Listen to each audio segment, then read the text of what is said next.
There are so many Ultra phones these days that the word Ultra has kinda lost its meaning. But if you're dropping $1,500 on a Xiaomi, it's gotta be extra Ultra. And honestly, I feel like the Xiaomi 17 Ultra is extra this year, but is it enough to be the Ultra phone to get in 2026? Well, Ultra box contents is definitely not it, as all you get is a cable. But hey, at least there's a hard shell case included too. Just looking at this phone screams camera, but we'll mostly be using it as a phone first, right? So let's find out what else about it is Ultra, or not so Ultra, before we land up getting blindsided by just its camera system. It has the same design language as all previous Xiaomi Ultra devices, thanks to that massive circular camera module, and the Leica edition of the phone actually has a rotating camera bezel, but more on that later. I have it in Starlit Green, and that name describes it perfectly. It is absolutely stunning, and I honestly can't stop looking at it. It also comes in plain black or white, by the way. This time, the fiberglass backplate is completely flat, which is a first for a Xiaomi Ultra device, and I wouldn't have it any other way. That back runs smoothly into its now also flat aluminum side rails, and it's now just 8.29mm thick. That's more than a millimeter thinner than its predecessor, making it the thinnest Xiaomi Ultra device we have ever seen. But what's even crazier is that they managed to somehow squeeze in an even larger 6000 mAh battery. But here's the thing, the Chinese model manages to ship with a 6800 mAh cell instead. Now that's not something we haven't seen before, but oddly enough, if you hop into third-party software, you'll see that this global model, which I have, does actually have a 6800 mAh battery. It's just limited by software to adhere to legality in certain global regions. The global model has the exact same charging specs as the Chinese model though, that being 90 watt wired and 50 watt wireless charging, but that wireless charging is actually slower than last year's, which sat at 80 watts. And I'm not sure you noticed, but the buttons on the side have now changed up, and the volume keys are now literally a copy-paste of older iPhones. And I kinda dig that. What I don't dig is that there is still no shortcut key on the opposite side, which so many flagships have been including these days. I mean, it's not really a huge deal breaker, but once you've actually used the shortcut key to do things like switch up your sound profile or customize it to literally whatever you want, it's kinda hard to live without one, especially when you're paying such a premium price for the phone. Another premium feature that we're missing here is an IP69 certification, which we actually see on the Chinese model. The global model sticks to IP68, and most other flagships have IP69 in the global market. But the screen is actually stronger thanks to Xiaomi's Shield Glass 3.0. But more importantly, its screen is now completely flat. Love it or hate it, but every flagship phone is jumping ship these days, and I personally love a flat panel. Bezels are very slim, and the actual display has completely changed up. It's now a larger 6.9-inch Hyper RGB OLED screen, and because of the independent red, green, and blue subpixels, it supposedly offers the same clarity as a QHD resolution, because yes, the screen resolution has actually dropped by over 100 pixels per inch this year. But honestly, you wouldn't really be able to tell. It's still a 12-bit panel with LTPO tech, so refresh rates still shift between 1 and 120 Hz, but screen brightness has now jumped up to 3500 nits. Underneath the screen sits the same ultrasonic fingerprint sensor as last year, which needs just a tap to get into, and this time there's a full screen always-on display which can be permanently enabled thanks to HyperOS 3.0, which is skinned over Android 16. And if you've ever used MIUI or HyperOS software before, it will feel pretty much the same. I mean, I don't think it's the most optimized software, but it looks good, animations are fluid, and there's things like large folders, and of course, being the global model, all of Google's goodies are baked in, alongside Xiaomi's own fleet of AI features, of course. And then of course, it's also kitted with all the hardware, like LPDDR5X RAM and UFS 4.1 storage. But other flagships these days are kitted with LPDDR5X Ultra RAM and UFS 4.1 Pro storage, so it does sometimes feel a step behind. But we do get the best Qualcomm chip around, the Snapdragon 8 Elite Gen 5, and it scored so high in Antutu that it wasn't even allowed to show me the score. I mean, that's just a laugh. I'm pretty sure this might just be an issue with pre-release software or something. Maybe. I mean, the rest of the scores aren't exactly breaking records though, but it does game very well. I mean, even with all settings maxed out, we averaged a solid 60 FPS in Genshin Impact, and the phone didn't even break a sweat. That massive camera module does unfortunately still make it a bit uncomfortable though. Things were a bit different in Wuthering Waves though, which is pretty much the gaming benchmark for phones. And the 17 Ultra struggled a bit in terms of stability, especially with ultra high screen resolution enabled, everything else set to the max and frame generation on, which pushes frame rates up to 120, but we couldn't quite average 120 FPS the whole time, and the device did get quite hot while playing, despite its new cooling system which is designed to guide fluid flow for more sustained performance. Call of Duty Mobile ran smoothly though, averaging 120 FPS the whole time, even with the graphics preset set to very high and super resolution enabled in-game. Haptics feel fantastic too, and while the dual speakers don't get quite as loud, they definitely seem better overall, with a more even balance between highs and lows. Targets in sight. UAV recon standing by. Repeat, UAV recon is standing by. Time for some hot action! No one escapes my sights!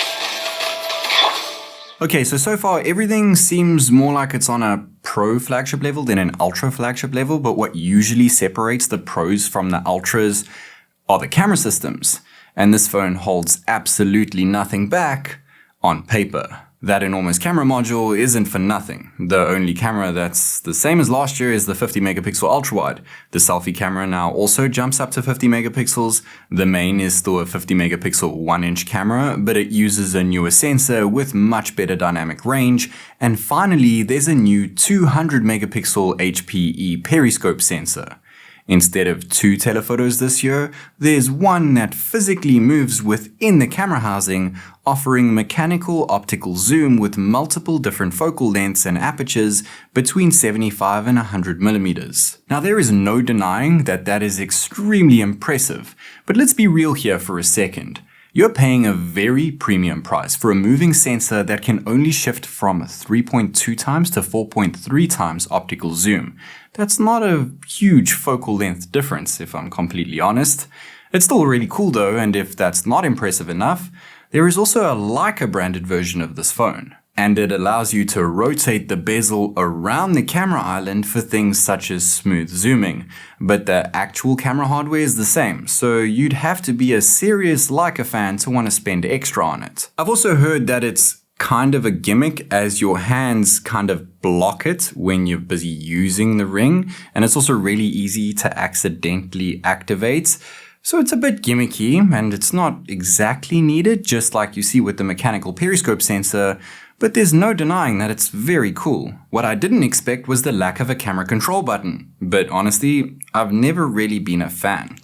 What's better to me is a proper 2-stage shutter button, and the new photography kit that Xiaomi sent me has a slim profile, which I love because you can have that shutter button and dedicated record button accessible all the time without needing to slide on a separate grip like you usually have to do with other camera kits.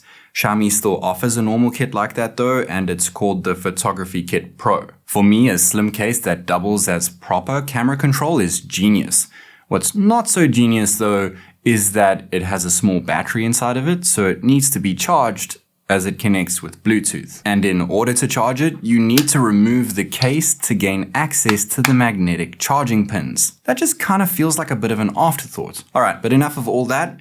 Now it's time to see what this Ultra camera system is actually capable of. Well, the ultra-wide is pretty average to be honest, as it uses the same Gen5 sensor as last year, which is seen on many non-Ultra phones. It still takes decent snaps during the day though, and it is a slight step up thanks to slightly better post-processing this year. That new main 1-inch type sensor is just insane though, and is honestly the main reason I would personally buy this phone.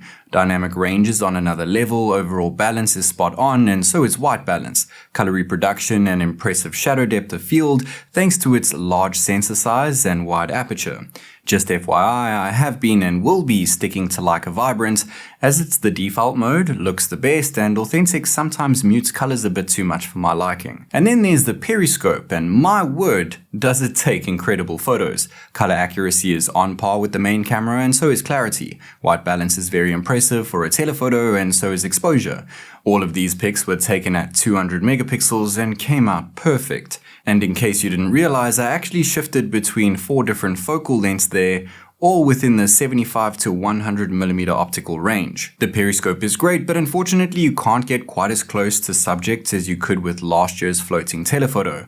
This time the minimum focus distance is 30 centimeters, which isn't bad, and shots still come out looking pretty good. Due to there being no in-sensor cropping from 75 to 100 mils, further zoom levels come out more crisp too, and Xiaomi are calling 17.2 times zoom optical level zoom.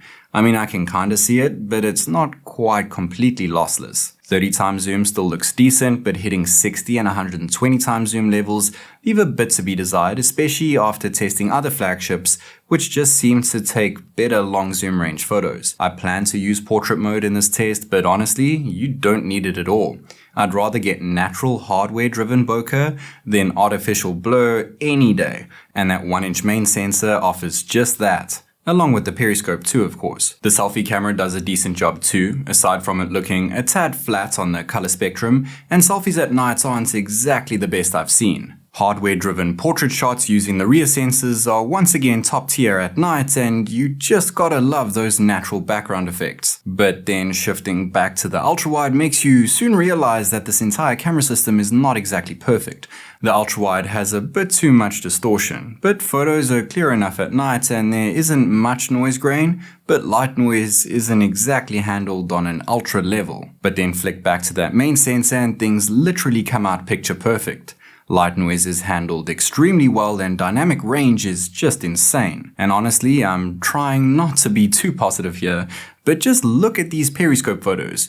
I'm just not sure I can go back to a different telephoto lens after this. Okay, well, optical level zoom isn't exactly proper optical level, and full range max zoom is very far from the best I've seen around. And then we get to video, and video is usually where Androids, even ultra flagship Androids, tend to disappoint me. And while this ultra-wide video isn't exactly cinema quality, it's honestly a huge improvement from previous Xiaomi Ultra devices, and that definitely puts a smile on my face. Main video definitely puts it up a few levels thanks to that 1-inch sensor, and improves dynamic range by an insane amount.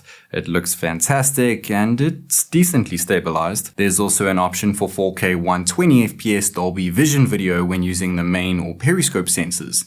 Of course, it's 120 frames per second, so you'll notice every bit of movement, but you could also drop it down to 60, which is the limit for the ultra-wide and selfie anyway. Now for me, 4K 120 is perfect for slow motion, but again, there is no option for it, which just makes absolutely no sense to me.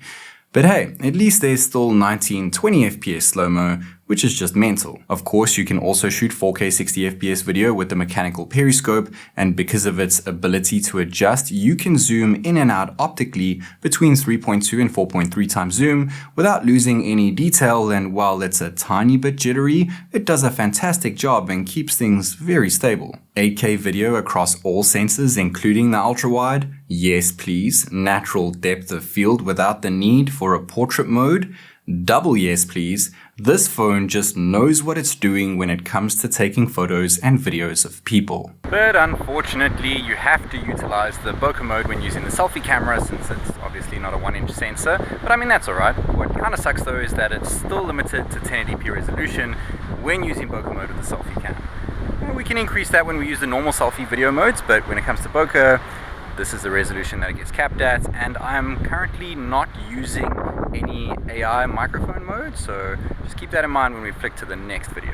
And now, like I just said, we have switched to smart noise reduction with the microphone, so it should sound a little bit better considering there is a bit of wind, and we can now also shoot at crispy, clear, 4K, silky smooth 60fps selfie video when the bokeh mode is disabled. No natural bokeh here, unfortunately, like I said, but it still looks pretty good. Let me know your thoughts on the selfie video performance at 4K 60 as well as the microphone quality too. The selfie cam doesn't do a bad job when filming at night at all, provided there is a good amount of lighting. Those rear sensors still do a good job at night, but it seems the phone is trying to improve on exposure and color, but in turn smooths everything out a bit too much. I'm still more than pleased with the natural bokeh effect though. The ultra-wide video takes average at best video at night. There's a lot of focus breathing, jittering, and overexposed light noise, but it's kinda expected when filming with any ultra-wide camera at night, so we can't judge too hard here. Main video did let me down slightly though, as I was really hoping that video would just be insane with that 1-inch sensor at night. Don't get me wrong, it looks good. I just feel like there needs to be some kind of software fix here to get it looking perfect. And it's a similar case with the periscope sensor, but it actually performed better than I was expecting considering I was panning at a decent speed here as well as physically zooming in and out with that mechanical mechanism. I don't think I would necessarily go out and buy this phone just for its new features like mechanical zooming within its periscope. And there are a few flaws when it comes to, video, its ultra-wide camera and its selfie camera, but I do feel like after a couple software updates, it will be pretty near perfect. For now, if I had to buy this phone, I would probably buy it purely based on sheer detail coming from that main and periscope sensor. But before we completely wrap things up, there's also a little brother, the €500 cheaper Xiaomi 17. It has identical box contents and uses the same selfie camera, but relies on different sensors for its ultra-wide, main, and telephoto. And while its ultra-wide doesn't have as wide a field of view, I actually prefer its level of detail. The Ultra is definitely better when it comes to the main and telephoto, but the standard 17 has a closer minimum focusing distance for macros. Its zoom isn't as good and it can't reach as far. Its ultra-wide is a step behind at night, and so is its main and periscope, but it would be worrying if the Ultra wasn't better. It's significantly smaller at 6.3 inches, but maintains the same flat design with a display that offers the same LTPO refresh rate and brightness, has the same great ultrasonic fingerprint sensor, the same performance, and even manages to squeeze in a larger 6330 mAh battery with faster 100 watt charging while retaining 50 watt wireless charging, all in a small compact build which retains the signature Xiaomi design and comes in 4 different color options. So if you're looking for a compact flagship, then there's not much out there that could rival the small Xiaomi 17. But if you're looking for an ultra flagship, then the €1,500 Xiaomi 17 Ultra might need some extra convincing. So what actually makes Xiaomi's new Ultra so good? Well, it has a stunning flat design with a very slim profile that feels fantastic in the hand. It has a large battery, fast wide and wireless charging, different side buttons. It's got stronger glass protection, a larger, brighter, color-rich display that's now completely flat, an ultrasonic fingerprint sensor, the best chipset around, and one of the best camera systems I've tested thanks to that massive 1-inch main sensor and 200 megapixel mechanical periscope. But other than its camera system, don't all recent flagships have all those things? Is the word ultra really just about the camera system? Is the word ultra starting to lose its spark? Are all phones just as good these days? Are all phones starting to get a bit boring? Maybe we're getting to the point now where you just have to pick your preferred brand and go with that. And honestly, if your preferred brand is Xiaomi, then this is the best phone you could get from the company, no doubt. As always, this is TechNick, and I'll catch you in the next one.